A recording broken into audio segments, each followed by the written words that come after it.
আসসালামু আলাইকুম রহমতুল্লাহি ওবরাকাতুহ। আমার এক বোন প্রশ্ন করেছিলেন যে স্বামীকে বারবার তিনি অত্যাচার করেন আমার উপর, তো স্বামীকে বারবার বোঝানোর পরেও উনি আমাকে ডিভোর্স দিচ্ছেন না। এমন তো অবস্থায়, এমনকি আমি তাকে বলছি যে আমাকে ডিভোর্স দাও, তারপরেও সে ডিভোর্স দিচ্ছে না। এমন তো অবস্থায় করণীয় কি? আলোচনা বুঝতে সাথেই থাকবেন। এখনও যারা চ্যানেলটি সাবস্ক্রাইব করেননি, সাবস্ক্রাইব করতে ভুলবেন না। ভেরিফাই চ্যানেলের ডিসক্রিপশন বক্সে ক্লিক করলে আমার পেজ এবং আইডি আসবে। এটা ছাড়া আলাদা অন্য কোনো পেজ নেই, আইডি নেই, ইমো নেই, হোয়াটসঅ্যাপ নেই, টিকটক নেই।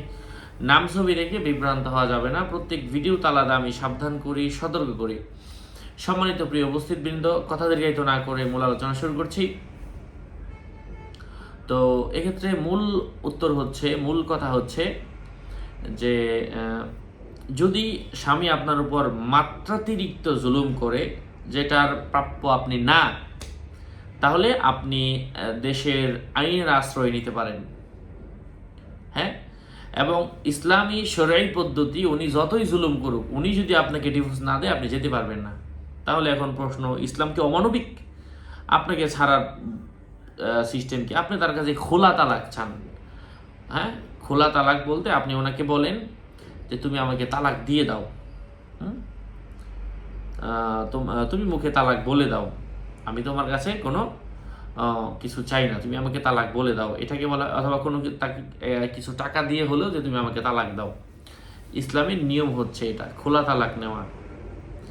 হ্যাঁ, স্বামী বছরের পর বছর যদি যোগাযোগ নাও করে, কোনোভাবে যদি যোগাযোগ হয়, তাহলে ওনার সাথে এইভাবে তালাক নিয়ে নেওয়া, তারপর অন্য জায়গায় বিয়ে বসা। ওনার এক জায়গা থেকে তালাক না নিয়ে অন্য জায়গায় বিয়ে বসলে ওই বিয়ে হবে না, এটা হারাম হবে। আর আরেকটা বিষয় হচ্ছে যে